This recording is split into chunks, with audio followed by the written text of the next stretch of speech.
Donc, c'est dans le Chok d'Israël, c'est au jour de lundi, Parashat Tazria. Tachazé. Vous savez que cette expression de Tachazé, on m'a posé une question ce matin dessus, ça veut dire littéralement viens voir. Mais c'est-à-dire que le Zohar, il a quelque chose de fort avec la vue. Dans la Gemara, il y a plus souvent marqué Tashma, viens écouter. Le Zohar, c'est Tachazé. C'est-à-dire le Zohar, il veut vous montrer les choses. C'est quelque chose qui donne à voir. On veut vous montrer quelque chose.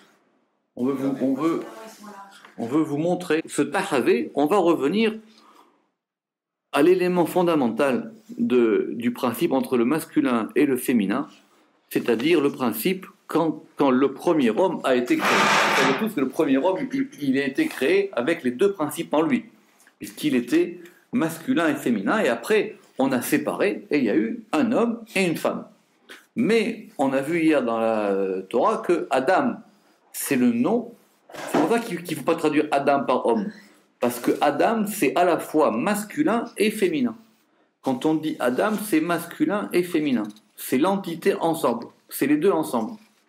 Le Zohar, il ira très loin. Le Zohar, il dira que celui qui, donc, il n'est pas marié ou il n'a pas un lien avec une femme, alors il n'est pas considéré comme Adam. Il est moins que Adam. Donc, le Zohar, il dira que c'était l'une des fautes de Nadav et Avihu. C'est qu'ils n'étaient pas mariés. Alors, Tachazé, viens voir. Donc, on va repartir depuis le début. Besha'ata de It Kenash ou de It Tankat. Le Ramak, il est à la deuxième version, plus que la première.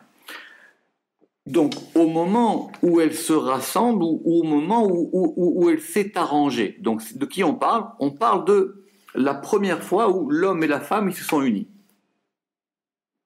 Donc, une fois qu'ils étaient. Donc, au début, ils étaient ensemble. Et après, ils sont séparés, et après, ils se sont encore unis. Il faut qu'ils reviennent ensemble. Tout le problème du monde, après le Zohar, c'est comment est-ce qu'on va lier un homme et une femme, d'ailleurs, finalement. C'est ça. Même dans la Hydra, Rabbi Shimon, il dira que c'est ça. Alors, au moment où elle est arrangée, les gabé Adam, ça veut dire quoi qu'elle s'arrange? Ça veut dire que le principe féminin, il va se parer, au sens d'une parure, il ira même se parfumer, il va même se couronner, pour être en phase avec le principe masculin. Et on peut dire, comme j'ai dit plusieurs fois, que ça peut être aussi Kucha Berichou, c'est Dieu qui est le principe masculin, et la Shekhinah, et la résidence divine, ou même Dieu qui est le principe masculin, et Israël aussi. Donc, où elle s'arrange les gabé Adam vers Adam, pour aller vers lui, parce qu'ils vont se mettre ensemble. Kucha Berichou Berichlun, le Saint béni soit-il, il est béni. Parce qu'il n'y a pas de bracha s'il n'y a pas les deux. Comme il est écrit, Vaivarech otam Elohim. Dieu les a bénis. Donc il les a bénis quand ils étaient ensemble. La beracha, c'est toujours mettre ensemble du masculin et du féminin. Parce que tout fonctionne avec le principe de masculin et féminin. Même quand on dit par exemple la beracha, il faut qu'il y ait par exemple un keli, qui est le principe féminin, dans lequel on va faire rentrer un élément, comme une coupe avec du vin. Donc, Vaïvarechota, mais il les a bénis. Et c'est quoi cette bénédiction? Alors, c'est comme un mariage. Or, un mariage, dans la Torah, c'est pas du tout comme nous on croit. Un mariage, c'est quoi? C'est le fait qu'un homme, il sanctifie une femme, et il la sanctifie pour qu'elle devienne sa femme. Maintenant, comment est-ce qu'on la sanctifie? Alors, ça veut dire que déjà, il va avoir un rapport avec elle particulier, parce que la sanctification, c'est la séparer, c'est-à-dire qu'il y a les autres femmes et il y a toi. Mais pour sanctifier, il faut qu'il y ait Sheva Berachot, il faut qu'il y ait 7 bénédictions. Alors, ce sont les 7 bénédictions du mariage, ça c'est courant. Mais d'après le Zohar, c'est plus compliqué. Parce que le principe féminin, il a besoin d'être entouré de 7 degrés. C'est ça les Sheva Berachot. Il a besoin de 7 degrés pour pouvoir être sanctifié et pour pouvoir se rapprocher du principe masculin. L'une des explications les plus simples avec les séphirotes, c'est que si on dit que le principe féminin c'est Malchut, c'est le degré féminin, Malchut, c'est la séphira d'en bas. Et il lui faut 7 séphirotes, qui sont Netzach, Od, Yisod, Chesed, Gvura, Tiferet. Et 6 et L7, pour pouvoir être sanctifié. C'est ça les Sheva Berachot. C'est pour ça qu'il dit que Dieu, il les a bénis, comme si quelque part Dieu c'était lui qui a fait le mariage, quoi. Vaïvarechotam, il les a bénis, comme un officiant, c'est comme un hazan c'est un officiant, dim varech lekala, qui va bénir la fiancée, besheva berachot, parce que la bénédiction elle est sur elle. Vaïvarechotam, c'est qu'il les bénit à eux, mais il les bénit à eux par elle. Parce que c'est elle le plus important dans cette histoire. Oui, la fiancée ici, la kala.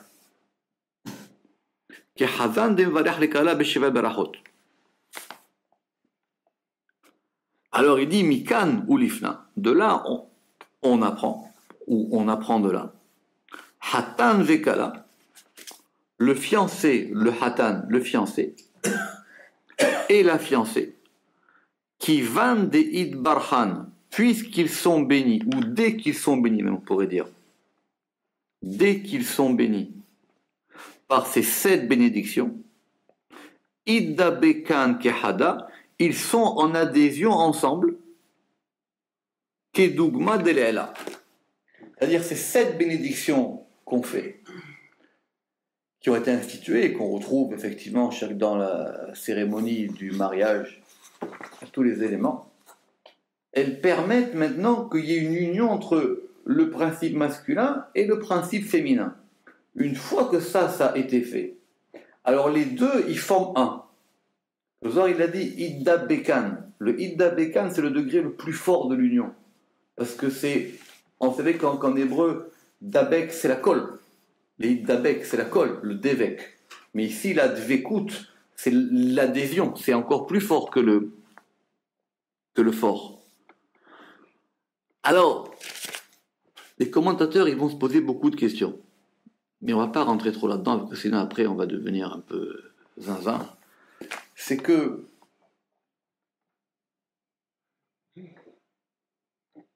normalement, le principe masculin et le principe féminin, ils n'auraient jamais dû être séparés. Ils n'auraient jamais dû être séparés. Maintenant, une fois qu'ils sont mis ensemble, on arrive au point ultime de l'unité, parce que l'unité, c'est le masculin et le féminin qui sont ensemble. C'est là que le Zohar, il a dit Kedugma delela, comme le modèle d'en haut. Parce que dans le modèle d'en haut, le masculin et le féminin, ils sont tout le temps ensemble. C'est plus on descend, plus il y a des problèmes, plus il y a la galoute, plus il y a des éléments difficiles dans le monde, que le masculin et le féminin, ils se séparent. Mais au départ même, les Neshamot, elles étaient unies, elles étaient masculins et féminins. Après, elles vont descendre, et c'est très compliqué, mais il y a un moment où elles vont se séparer. Et il va y avoir des Neshamot masculines et des Neshamot féminines. Et donc les deux, après, elles doivent se rejoindre. Ça ne veut pas dire que, comme les gens croient, qu'il faut trouver sa moitié. Ça, c'est quasiment impossible, dit le Harizal. Même Moshe Rabbeinu, il n'a pas eu son Batzou. Ça, c'est pas ça l'histoire. Mais ça veut dire qu'il faut retrouver une harmonie entre le masculin et le féminin. Beaucoup de choses comme ça sur ça dans le Zohar. Il faut qu'ils soient ensemble. En tout cas, on revient maintenant au degré d'en haut. C'est ça qui est Dougma d'Elela. Parce que le principe du monde, c'est que les choses soient unies, c'est qu'il y ait de l'unité, ce qui est de l'union. Et cette union, c'est l'union du masculin et du féminin. Jusqu'à quel niveau ça monte à... Donc ça veut dire comme le modèle d'en haut. Alors maintenant, accrochez-vous. Et pour cela, maintenant il y a un homme qui veut se lier avec la femme d'un autre. Il n'est pas content de la manière dont le masculin et le féminin ils sont séparés dans le monde. Il se dit, moi je veux aller voir la femme d'un autre. Alors évidemment, on sait que c'est interdit. C'était marqué déjà depuis les 10 commandements. Mais le soir, il va voir les choses d'une autre manière. Ah, Pagim Zivuga. Qu'est-ce qu'il fait celui-là? Il va endommager l'union. Parce qu'il y avait une union entre un homme et une femme. Lui, il va aller avec, ou il va être attiré, ou il va vouloir aller il va vers la femme d'un autre. Alors il va faire un dommage dans l'union. C'est quoi qu'il a fait un dommage? Un dommage, c'est comme s'il avait brisé quelque chose. Vous savez, comme on a endommagé un objet. D'accord? Il a fait un dommage. Pourquoi? Deha zivuga de Knesset Israël be bekutsha berichu bilchudui. Parce que l'union de l'Assemblée d'Israël, qui c'est l'Assemblée d'Israël? C'est le principe féminin ici. Elle ne peut être qu'avec le Saint béni soit-il. Quel rapport, vous allez me dire?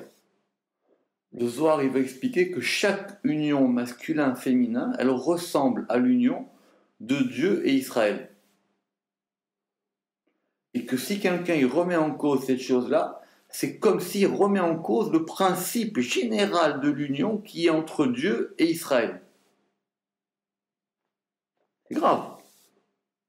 Bekutsha berichu bilchodui.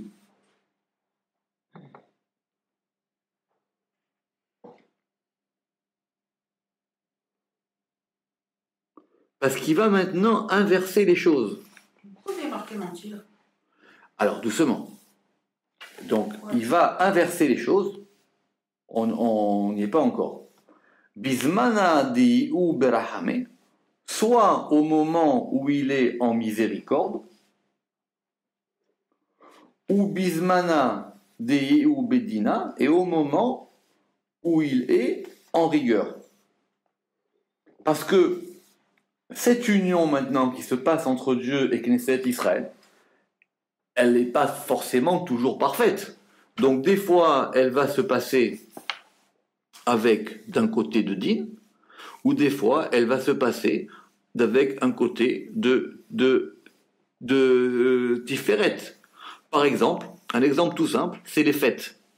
Si on dit que les fêtes, c'est des moments d'union de Dieu avec Israël, il y a des fêtes qui sont du côté droit et des fêtes qui sont du côté gauche. Par exemple, Pessah, c'est du côté droit, parce que c'est un côté de Chesed. Donc c'est Dieu qui s'unit avec Israël, parce que c'est un degré de liberté. Mais par exemple, Rosh Hashanah, c'est du côté d'In. C'est un côté de fête, c'est vrai, mais c'est une union de Dieu avec Israël pour les juger. Donc à chaque fois, c'est une union. À chaque fois, c'est l'union d'un masculin et d'un féminin.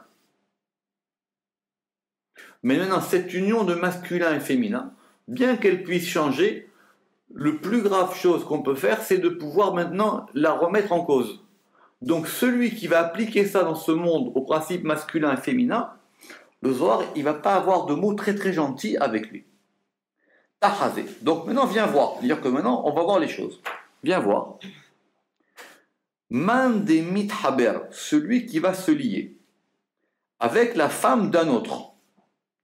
Kehilu meshaker be bekutsha berichu beknet Israël. Alors, c'est comme si... Alors, les shaker, c'est mentir. Mais c'est aussi trahir. C'est comme on dit trahir. C'est comme on dit trahir l'alliance. Donc, où on peut dire c'est comme s'il trahissait Dieu. Mais ici, on a dit que Keilou Meshaker, c'est comme si maintenant, il va... Parce que le Zohar, il a dit Meshaker B. Donc, c'est comme s'il trahit Dieu et l'Assemblée d'Israël. Parce qu'il remet en cause cette chose-là.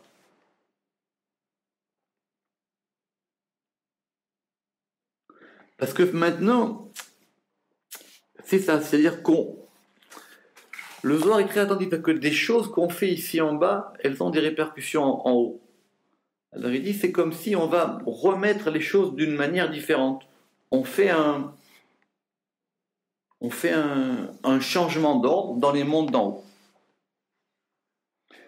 Alors peut-être que le Meshaker, ça veut dire trahir, mais ça veut dire qu'il remet en cause les choses d'en haut et les choses d'en bas. On verra, le Zohar il dira, non, attention, peut-être qu'effectivement ce mariage il n'est pas heureux et que peut-être ils vont divorcer plus tard, etc. Ça c'est un autre problème. Ça c'est un autre problème. Mais pour le moment, cette union, elle a été faite, on n'a pas le droit d'y toucher. Ve'alda, kutsha berichu lo mehaperli bitshuva. Et le Saint béni soit-il, même si cette personne, elle fait teshuva, Dieu, il lui pardonne pas. Ce serait très dur. Parce que c'est une faute qui est très grave. On ne peut pas avoir de repentir là-dessus. Parce que le repentir, c'est quoi? Le repentir, c'est essayer de remettre les choses à leur place. C'est quoi la teshuva? Teshuva, c'est de revenir. La teshuva, c'est-à-dire qu'on veut ramener les choses comme elles étaient. Donc quelqu'un, il a volé, alors il reconnaît qu'il a fait une mauvaise action, alors il va rembourser le propriétaire, même s'il y a des dommages, il va peut-être payer les dommages, parce que ça lui a quand même occasionné une gêne qu'on lui ait pris sa voiture et qu'il n'a pas pu aller travailler pendant longtemps, etc. Mais il va se dire, maintenant je veux remettre les choses à leur place, c'est-à-dire que la chose est la propriétaire et je la ramène à son propriétaire. C'est ça la teshuva. C'est comme par exemple, quelqu'un il a perdu un objet et donc l'objet il revient chez lui, là où les choses devaient être. Maintenant le Zohar il dit que la teshuva ici, elle n'a pas de prise. Alors, pourquoi est-ce qu'elle n'a pas de prise? Il dit, normalement, toutes les fautes, elles peuvent être réparées par la teshuva. D'accord? Ça veut dire qu'effectivement, on va mettre en place un principe de retour. Mais si maintenant, le dommage qu'il a fait, il est plus haut, alors ce dommage-là, même la teshuva, elle ne peut rien faire. C'est-à-dire, si vous avez endommagé le principe même, le fonctionnement du moteur, c'est plus compliqué. Si vous avez cassé une roue, on peut réparer la roue. Mais si vous avez cassé le moteur, c'est plus compliqué maintenant. Alors, qu'est-ce qui va se passer pour lui? Il dit maintenant Dieu, il ne lui pardonne pas par le repentir. Ou teshuva talia ad distalek me'alma. Et le repentir, il est suspendu jusqu'à ce qu'il quitte le monde. Donc celui-là, au moins, vous savez que le Rambam, il dit qu'il y a des fautes qui peuvent être réparées simplement. Il y a des fautes qui peuvent être réparées parce qu'il faut des fois des épreuves. Et des fautes qui ont besoin, par exemple, de Kippour, où il y a des fautes qui ont besoin de la mort. Cette faute-là, elle a besoin de la mort. Ça veut dire qu'on va le tuer, mais ça veut dire que jusqu'à ce qu'il meure, la chose, elle ne sera pas terminée. Ou betchuva talia ad istalek me'alma. Adaoud irtiv. Et d'ailleurs, c'est un verset qui le dit. Im yechupar avon haze lachem ad temutun. Cette faute ne vous sera pas pardonnée jusqu'à votre mort. Parce que la mort, elle va remettre les choses à leur place. C'est pas qu'il est puni de mort. Il peut vivre très longtemps, même en ayant fait des fautes. C'est pas ça l'histoire. C'est qu'il n'y a que le principe de la mort qui peut essayer de remettre cette chose en place. Même le remariage, par exemple. Mais ici on ne peut pas dire ça maintenant. Ici, il a remis en cause un principe. Il y avait une femme qui était avec un homme. Ce principe-là de femme et homme, quoi qu'on en dise, c'est assez important parce qu'au départ, il y a eu des berachot qui ont fait que cette union-là, elle a été bénie. Maintenant, lui, il a remis en cause cette union. En remettant en cause cette union, il a remis en cause ces bénédictions qui ont été faites entre les deux. En remettant en cause ces choses qui ont été faites entre les deux, il a touché à quelque chose de haut. Alors, il peut pas le réparer comme ça. Donc maintenant, cette faute-là qu'il a faite, s'il n'a fait que celle-là, cette faute-là qu'il a faite, s'il veut réparer, il ne peut pas réparer. La seule chose qui peut l'aider à réparer, ça sera le jour où il mourra, après 120 ans. C'est pas qu'on le punit de mort, ça c'est encore autre chose. Mais maintenant, la mort lui permettra d'arranger ça. Par un autre principe. La mort spirituelle ou la mort physique? Physique. Ouais, la teshuva, elle ne sera pas. Eh bien, le Rambam dit qu'il y a des choses qu'il faut la teshuva et la mort, il faut la teshuva et les épreuves, ou il faut simplement la teshuva et Kippour. Ça dépend des fautes. Mais toutes les fautes. Roche, il a bien cassé le couple Mandera et Esther. Alors ça c'est une autre question. Le Zohar il dit qu'il ne s'est jamais rien passé entre Esther et Achashverosh. Mais si, David, comment il dit? Le Zohar il dit non. Le Zohar il dit c'était un genoun il était avec Esther, il s'est jamais rien passé, il dit celui qui dit ça, il dit c'est des bêtises. Bon, après, chacun il s'arrange comme il veut s'arranger, mais il dit que c'est une faute qui a besoin. Alors la teshuva, c'est sûr, mais il faut la teshuva et la mort. Ve'ematai, mais jusqu'à quand? Parce qu'effectivement, toute chose peut se réparer. Simplement, des fois, c'est plus long. C'est comme dans le monde. Si vous cassez un ordinateur, eh ben, c'est plus long à réparer. Des fois, il faut même en racheter un autre. Ou des fois, il faut changer une ampoule. Ça dépend. Tout peut se réparer dans ce monde. Mais après, il faut savoir combien de temps on veut. Comment il faut faire. Pour réparer la faute du veau d'or, il a fallu au moins 40 ans dans le désert. La faute des explorateurs, il a fallu 40 ans dans le désert. 40 ans. Alors, il dit jusqu'à quand? Jusqu'au moment où il entre en repentir vers ce monde-là, c'est-à-dire qu'effectivement, il va aller dans l'autre monde d'après en Teshuva, et il doit recevoir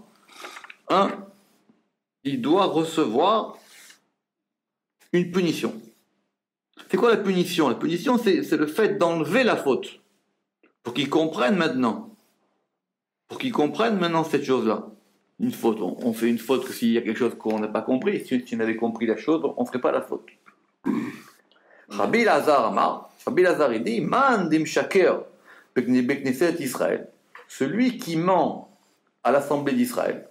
Donc ici apparemment c'est aussi trahir. Hein. Celui qui trahit l'assemblée d'Israël.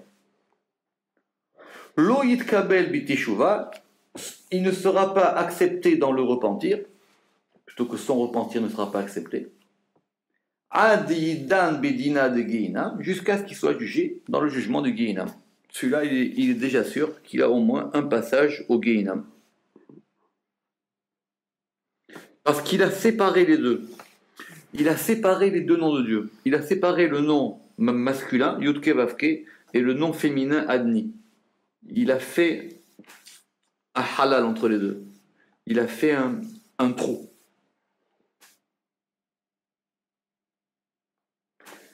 Alors, c'est intéressant parce qu'ici, je n'ai pas eu le temps d'aller voir dans les détails, que Zohar il fait plusieurs distinctions. Il dit il y a celui qui trahit l'assemblée d'Israël, et celui, et à plus forte raison, donc c'est plus grave, celui qui trahit la Knesset Israël et Kucha Berecho.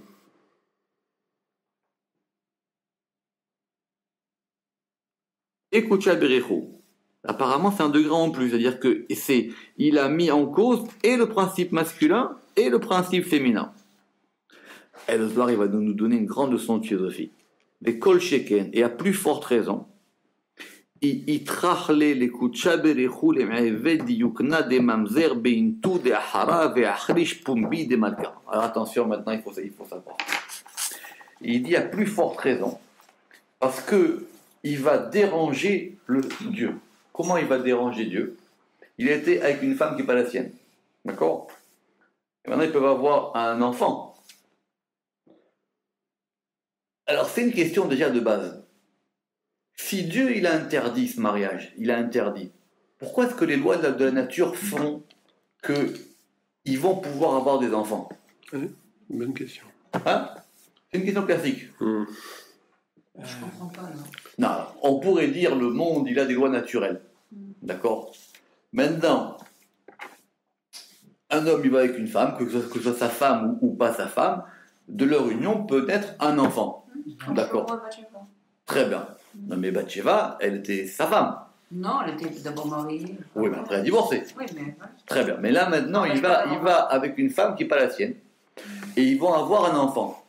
Le Zohar, il dit qu'il dérange Dieu. Parce que Dieu, il est obligé de faire en sorte, d'après les lois de la nature, qu'ils aient un enfant. Mamzer. Cet enfant, il est mamzer. C'est encore autre chose.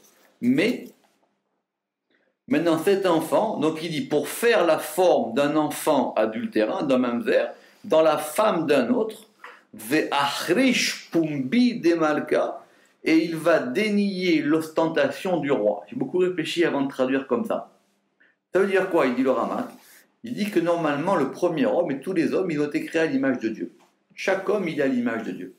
Chaque fois qu'il y a quelqu'un qui naît sur Terre, il a l'image de Dieu. Il y a même une bracha qu'on fait quand on voit des gens qui ont des particularités physiologiques, qui sont difformes, etc. Il faut faire une bracha qui dit c'est Dieu qui a voulu qu'il soit comme ça. Il peut faire après de la chirurgie esthétique si lui ça lui convient pas, mais c'est Dieu qui l'a créé comme ça. Donc tous les hommes, ils sont créés à l'image divine. Maintenant, cet enfant qui va naître, il est aussi à l'image divine. Donc normalement, un homme, il devrait être tout le temps à l'image divine. Maintenant, cet enfant, il est né de l'union la plus difficile possible. C'est que sa femme, c'est que sa mère, elle est engagée avec un homme, ils ont été bénis ensemble, et le père n'est pas le mari. Donc il a celui-là inversé le principe masculin et féminin dans le monde. Dans cet enfant, il a l'image de Dieu. C'est ça que Zohar il a dit, c'est ça l'ostentation du roi, dire que le roi il se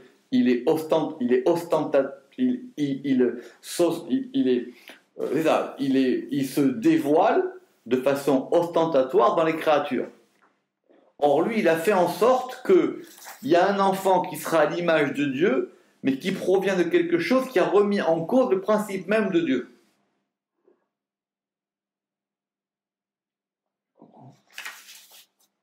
Et cet enfant, il est mamzer.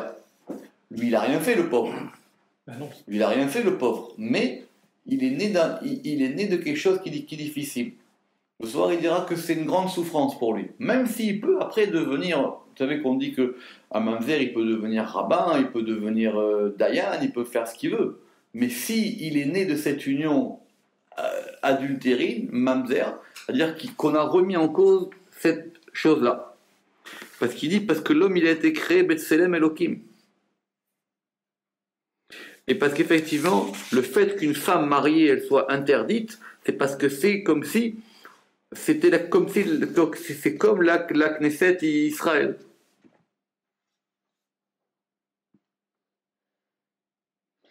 D'accord. Il y a quand même des empêchements sur le plan du mariage, il me semble. Et cette distinction qu'il y a entre Rabbi et Eliezer et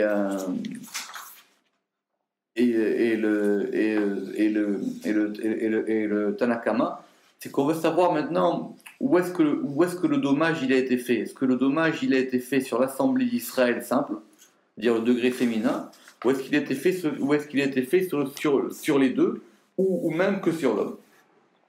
Alors, le Zohar, il ne va pas avoir peur, il dit Rabbi Ria Patar ve'amar gozel aviv ve'imo ve'omer en pesha haveru leish mashrit. C'est un proverbe du Shlomo Ameler. Il a dit Gozel aviv ve'imo, celui qui vole son père et sa mère. Ve'omer en pesha. Et il dit il n'y a pas de mal. Il dit il n'y a pas de crime. Parce que ce qui est à son père, c'est à lui, ce qui est à sa mère, c'est à lui. Donc il n'y a pas de vol. C'est à nous, c'est la même famille. Alors il dit que celui-là, il est chaver ou leish mashrit, il est l'ami de l'homme destructeur. Bon. Vous savez, les proverbes de Shlomo Ameler, on peut les interpréter d'après le Pshat, mais le Zohar ici, il va dire que ce verset, il s'adresse à notre cas, à nous. Pourquoi? Parce que, qui c'est son père? Il dit son père, c'est Koucha Berichou. Son père, c'est le Saint béni soit-il. Sa mère, c'est l'Assemblée d'Israël. Donc il a volé, il a quelque part dénaturé le principe du Père, de Dieu, et le principe de la mère d'Israël. Et lui, il dit, mais j'ai rien fait de mal. Alors il dit, ça veut dire quoi, il vole? Maï gozel, kamade atamer, gizla te'ani bebatechem, le vol du pauvre dans vos maisons.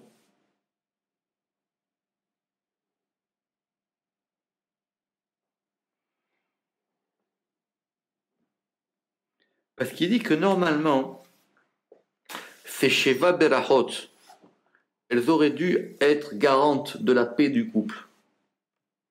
Et elles auraient dû être garantes de la Beracha du couple. Maintenant, lui, il a remis en cause ce principe de paix dans le couple. Il a enlevé le principe de Shalom.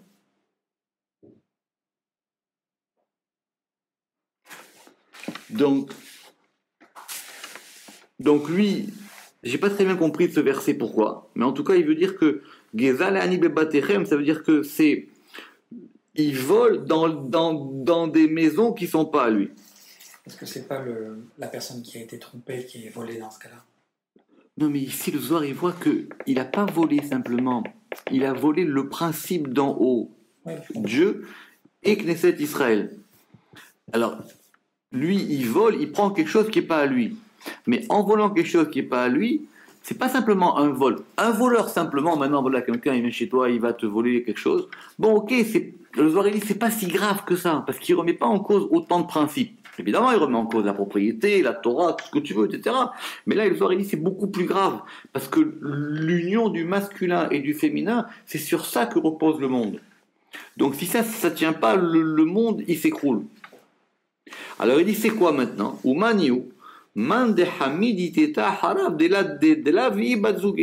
C'est celui qui convoite une autre femme qui n'est pas son épouse. C'est ça ici. C'est ça. Parce qu'il va mettre en somme là-bas. Alors le Zohar, il dit, mais ça, ce principe du vol, on l'a déjà établi à propos de celui qui mange sans bénir Dieu. Alors il dit, c'est quoi? Il dit, Taman, là-bas, dans la Gemara, dans Brachot, on a enseigné, Kol hane'ene min ha'olam hazeh belo beracha, ki'ilu gozel ekutcha berechu Knesset Israël. C'est comme si il vole, le Saint béni soit-il, et l'Assemblée d'Israël. Et on a dit le même verset, Dirtiv gozel avivi, mot, il a volé son père et sa mère. Alors c'est intéressant au niveau de la structure du Zohar. On a un même verset qui nous sert pour deux choses.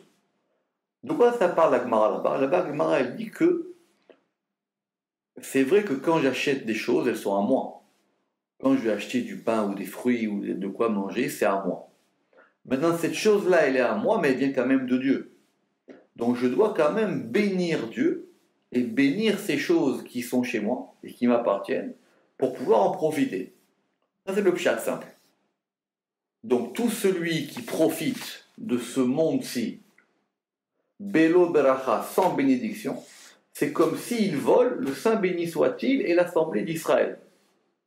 Et on a dit là-bas le même verset, Gozel Aviv Imo, celui qui vole son père et sa mère, et il dit En pécha, il n'y a pas de crime. Alors il dit celui-là, il est l'ami de l'homme destructeur. Alors il dit, mais maintenant il faut savoir de quoi on parle. Est-ce qu'on parle ça maintenant du vol de la beracha ou du vol de l'adultère? Le Zohar il dit c'est la même chose. Parce qu'à chaque fois c'est le même principe. Alors il dit pourquoi? Comment tu comprends ça déjà de la Gemara? Alors il dit Kol hane'ene min ha'olam hazeh. Tout celui qui profite de ce monde. Le Zohar il dit c'est quoi? Il dit parce que Olam hazeh, le principe de ce monde, c'est la femme. Klalda iuintu. C'est intéressant, quoi. Le principe de ce monde, c'est le principe féminin. Donc, on veut faire l'analogie entre les deux enseignements. Kol hane'ene min ha'olam hazeh, klalda iuintu. Et, du coup, ça va nous permettre maintenant d'inclure quoi?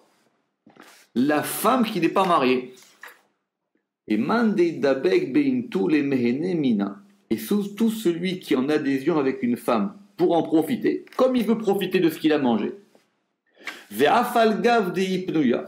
Et bien qu'elle soit libre, donc là ici maintenant il n'y a pas de problème, cette femme elle est libre. Ve'ene mina beraberacha. Et il va en profiter sans beracha. C'est-à-dire quoi? Les Sheva Berachot, qu'il aurait dû faire sur elle. Keilu Gozel Kucha Berichou d'Israël, c'est comme s'il vole et Dieu et Israël. Donc le principe fondamental, c'est la Beracha. Il faut une Beracha avant de pouvoir donner, de pouvoir prendre une chose ou de pouvoir faire quelque chose, même si elle est à vous. On aurait dit, mais ici maintenant on parle d'une femme qui n'est pas mariée. Et il dit c'est pareil. C'est de la même manière que quand toi tu vas avoir des choses à toi, tu veux le prendre pour toi. Il faut que tu mettes dans l'union un principe supérieur. Alors, Maïtama, quelle en est la raison? Begin des evuga dileun besheva berachot. Parce que l'union, elle a besoin de 7 bénédictions. C'est pas une question de formalité ou pas. C'est qu'on a besoin de ces berachot. Sans ces berachot-là, c'est pas une union. Begin des evuga dileun besheva berachot ou. Alors, ou mal penuyakar, et s'il en est ainsi pour une femme qui est libre,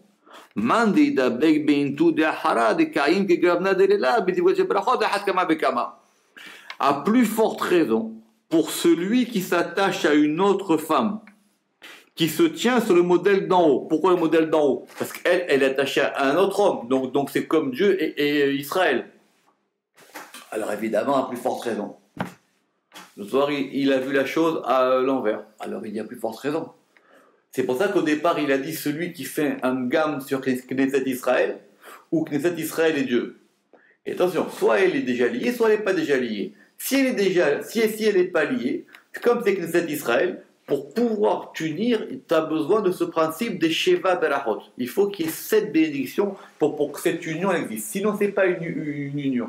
Sinon, il ne s'est rien passé, ou c'est pas grand-chose, ou il n'y a pas de bracha en tout cas. Mais maintenant, toi, tu veux qu'il y ait une bracha, alors il faut 7. Alors si maintenant, cette femme-là, elle a déjà eu des Sheva Berachot, alors là, il dit c'est encore plus grave, parce que maintenant, tu as tout cassé.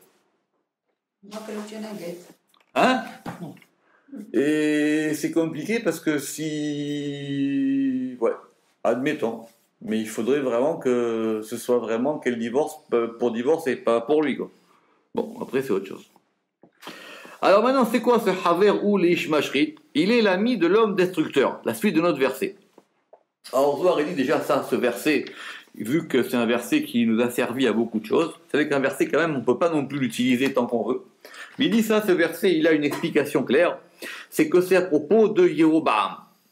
Qui c'était ce Jéroboam? Ce Jéroboam ben Nebat, c'était un roi d'Israël. Mais il a fait des bêtises.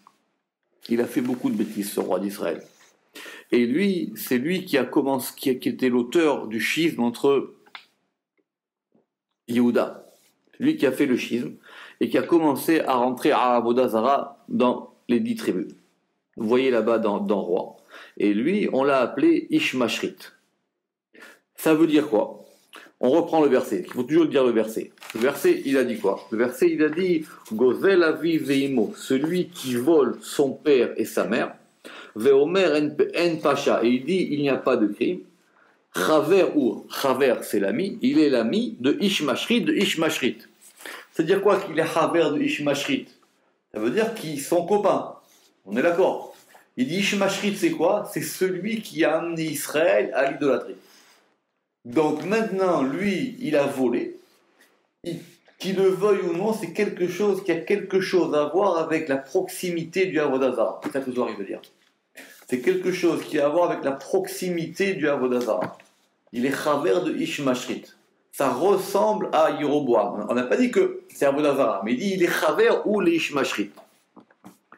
Alors tu vois, le soir il dit, mais quand même, attention, pourquoi tu m'as dit En Pacha? Le verset il dit, il n'y a pas de crime. Et il a raison, cette femme, elle est libre. C'est ce qu'il va dire.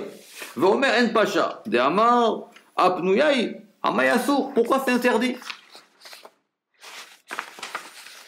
D'accord? Pourquoi c'est interdit? Pourquoi c'est interdit?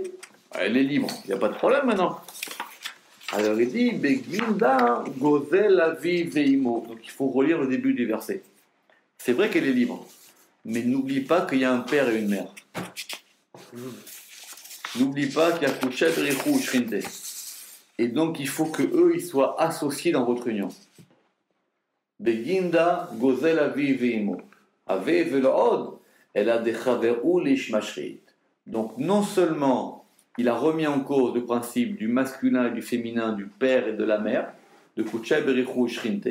Et en plus, t'inquiète pas, celui-là, il va être copain de gens qui ne sont pas fréquentables. Alors c'est quoi cette expression là maintenant de Ish Mashrit? Vous savez que les Ashrit en hébreu, j'ai traduit par destructeur, mais c'est vraiment celui qui fait du mal, quoi.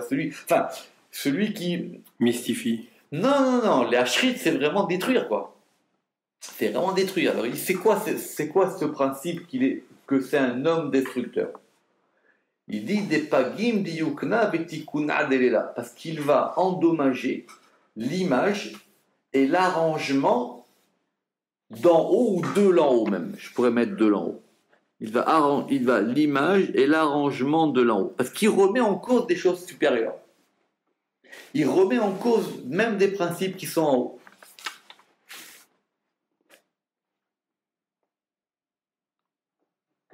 Alors, comme on l'a dit, parce qu'effectivement, il va remettre en cause tout le principe. Et effectivement, il dit les enfants qui naîtront de là, il dit les pauvres, ils auront des problèmes. Parce qu'effectivement, ces choses-là, elles vont marquer quand même, elles vont laisser une trace. Alors encore une fois, le Zohar il vient, il dit Kol Sheken, à plus forte raison, alors maintenant évidemment, ça c'était déjà pour une femme qui est libre. Alors maintenant, si c'est la femme de son ami, l'Idavka Vidabekva, pour s'attacher à elle, pas Gimyatir, alors celui-là il fait un dommage encore plus grave. Ve'alda idbagim ou le'almin, ishmashrit de pagim. Et pour cela, il est endommagé pour toujours, parce qu'il est un ishmashrit, c'est un homme destructeur, qui est pagim le'ela, qui va faire un dommage en haut et un dommage en bas. En haut, il a fait des dommages, et en bas, évidemment, le pauvre, s'il fait des bêtises avec des gens après, ça va faire des problèmes de shalom.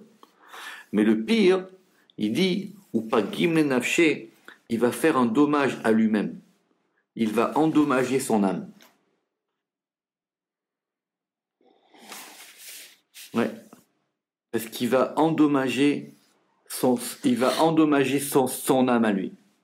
C'est-à-dire que son âme, il l'a mise dans un endroit où il ne fallait pas. Et c'est pour ça qu'on a marqué Mashrit. Parce que maintenant, c'est quoi Mashrit? C'est pas l'homme, c'est pas qu'il a détruit, c'est qu'il s'est détruit lui-même. Voilà. C'est l'homme qui se détruit. Dirtiv Mashrit. Et il est écrit Mashrit Nafsho ou Yaasena, celui, et donc c'est la suite du verset, il va détruire son âme. C'est que toutes les fautes qu'on fait par Minan, c'est plus souvent nous qui nous faisons du mal à nous-mêmes. On se fait du mal à nous-mêmes. Le fait qu'on se fait du mal à soi. On ne se rend pas compte, quoi. On croit qu'on se fait du bien. Mais on se fait du mal à nous-mêmes. Donc il faut avoir conscience de ça. Le Zohar, il veut dire que pour que tu aies conscience de ça, il faut que tu aies conscience que tout ça, ça correspond à un ordre. Il y a un ordre dans les choses. Tu ne peux pas dire que j'agis tout seul et il ne se passe rien. Non, ce que tu fais, ça a une conséquence. Donc c'est à la fois responsabiliser l'homme et en même temps lui donner une grandeur. Quelqu'un dit j'ai fait une action, c'est pas grave quoi cette action. Non. Chaque action que tu fais, elle est importante. Baruch Adonai Leolam. Amen. Amen.